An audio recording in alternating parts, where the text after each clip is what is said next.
jawaban dari Pak Faisal terkait hak asuh Gala yang berujung kisruh. Pihak siapa yang benar kira-kira? Silahkan nilai sendiri. Transparansi yang terjadi antara Pak Dodi dengan Pak Dodi seperti apa? Termasuk mungkin bantuan-bantuan dari teman Kaneta dan Dudi yang masuk, mungkin larinya kemana Pak dipegang lanjutnya ini seperti apa? Begini, semuanya ya. Sebenarnya permasalahannya tumbuhnya bukan. Setelah saya laporkan tadi dan dia udah ikut setuju. Ya. 2 hari setelah dia datang pulang, dia meminta surat untuk pencairan dana prudensial. Menurut dia prudensial ini ahli warisnya dia dan Mayang. Terus dia minta akte kelahiran, kakak, surat nikah, semua surat-surat. Terus dia minta KTP saya. Dia minta KTP istri saya. Disiapkanlah oleh istri saya. Kemudian dia minta tanda tangan surat. Saya tanda tangan. Istri saya tanda tangan. Saya tanya berapa nilai prudensial. Dia jawab 30 juta. Padahal anak saya, keluarga saya udah dihubung oleh prudensial, nilainya lebih dari 500. Nah, lebih dari 500. Saya tahu. Saya diam aja. Dia nggak ada masalah. Begitu selesai surat itu saya tanda tangan, dia taruh di sana. Kemudian dia bilang, apa dia bilang? Pak Haji, saya juga mau ahli waris, perwalian. Perwalian kita. Emosi nggak saya? Suratnya sudah selesai saya kasih, sudah saya tanda tangan nih. Jangan minta begitu. Padahal dari awal saya sudah tahu bahwa prudensial itu nilainya 500 juta lebih. Tetapi karena itu memang diperuntukkan untuk dia dan anaknya menurut keterangan polis asuransi katanya, saya nggak baca. Saya nggak pernah ungkit, saya nggak pernah ganggu, saya nggak pernah protes. Saya nggak protes masalah uang, 530 juta loh. Kalau saya nggak salah itu dengar ya dari anak-anak saya.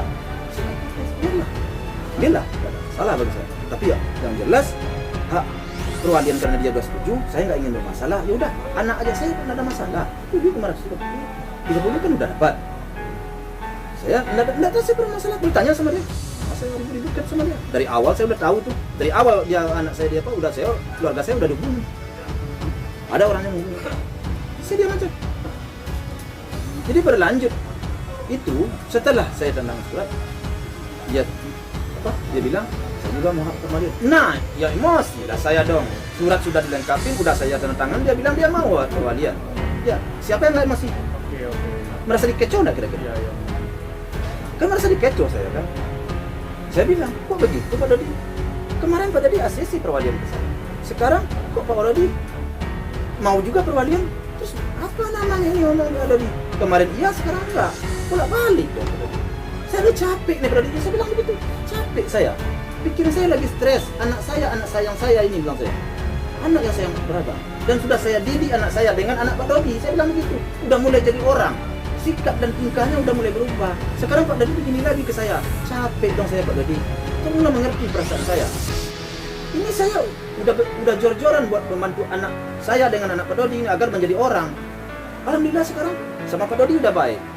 Kan udah baik hubungan Pak Dodi. Jangan Pak Dodi bukan ujuk-ujuk datang dari langit aja itu. Semuanya saya. Dekat dengan orang tua begini begitu. Tapi sekarang Pak Dodi bohongin lagi saya. Kemarin kita begini ya, sekarang enggak. Kalau enggak dari awal yang ngomong.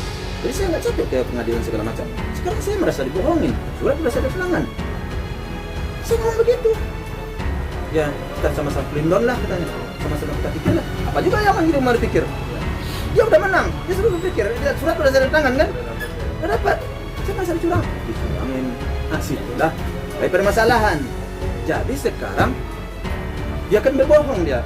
Di situ menurut saya dari awal ya saya sudah itu enggak. Jadi kan gimana ya kalau dengan hal-hal seperti itu? Saya mau ngomong apa saya? Berarti di sini yang dikatakan Pak Dodi juga kemarin sempat mengatakan ketika sudah mengurus ini mengapa Pak Dodi sampai memaki-maki mungkin karena ini alasan ya Pak Dodi. Saya nggak memaki-maki dia, saya hanya ngomong begitu sama dia. Gimana sih Pak Dodi? Kemarin kata Pak Dodi, oke. Saya ngomong marah muka saya. Kalau sama, kenapa? Sudah selesai saya tanganin. Saya nggak mau ribut banget waktu itu. Sebenarnya kalau saya ambil saya sobek bisa. Tapi saya nggak mau nyobek. Karena kepala saya panas, tapi saya nggak mau terlalu jauh. Kalau saya sobek, dia bergerak, apa yang terjadi? Dia minta uangnya 500 ribu.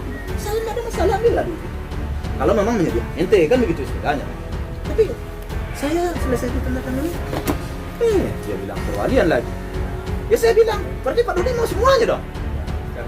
Saya kata sama saya, kalau seandainya dia memang mau sanggup, kalau berita-berita saya dengar di selama ini kan banyak yang nggak puas kepala saya menerima. Bagaimana saya menyerahkan cucu saya ke dia? Kan saya sebelum itu sebenarnya pernah bertanya, Pak Dodi anak berapa orang? Saya tanya, cukup berapa orang? Saya tanya, sekian. Itu maksud saya menanya waktu itu, kalau seandainya anak ini dibawa oleh dia, keramaian bang, anak masih kecil. Kan itu pikiran saya. Jadi menurut saya harus saya perjuangkan anak ini agar anak ini pertumbuhannya jangan terganggu, pertumbuhannya jangan terganggu, kan begitu. Jadi apa ya? Jadi ya seperti itulah. Kenapa belum bisa kita membicarakan terkait transparansi yang disenggol sama Pak Dodi? Sebenarnya kalau kita apa?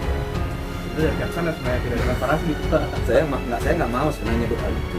Saya pikir dia akan berubah pikiran, tapi dia udah ngomong di wartawan.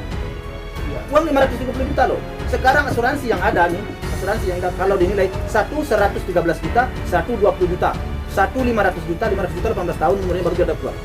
Cuman itu yang tinggal buat segala. Dan duit di bank ini nggak tahu saya berapa. Itu harus ada surat perwalian dulu. Nah itu, apa lagi? Sumbang orang kalau ada umpamanya 150 juta sekarang. Dari ongkos dari sana berapa? 23 juta.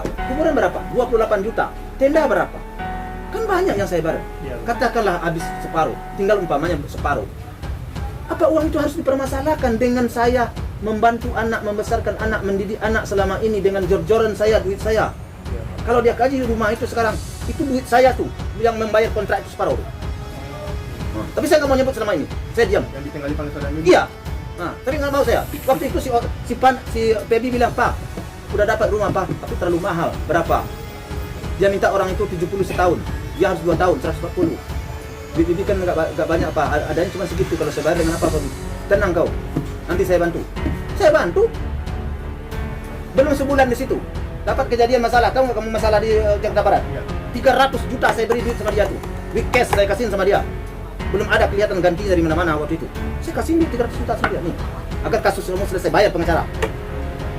Manajer yang jemput ke rumah tuh, pas depan saya, satu kantong duit itu di depan di dekat duduk saya. Saya bawa dari rumah saya satu kantong duit 300 juta. Yang jemput ya dikasihkan waktu itu 250 juta, 250 juta ditinggal kalau saya nggak lupa.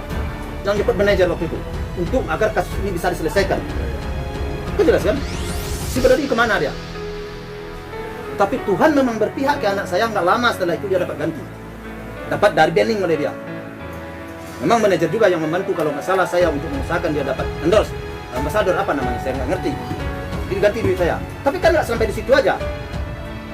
Kemudian pindah lagi, kan belum selesai. Tambah lagi, pindah lagi pengacara, bayar lagi. Kan bayar orang tua ongkosnya kan. Kemudian pindah lagi kan, berapa kali kan. Yang nalangin siapa dulu? Apa dia langsung ada? Mobil nggak ada mobil. Pernah nggak kalian lihat di pengadilan mobil HRP? Iya. Itu mobil siapa? Itu mobil siapa? Mobil saya itu. Dia nggak punya mobil, pakai bagi kamu dulu.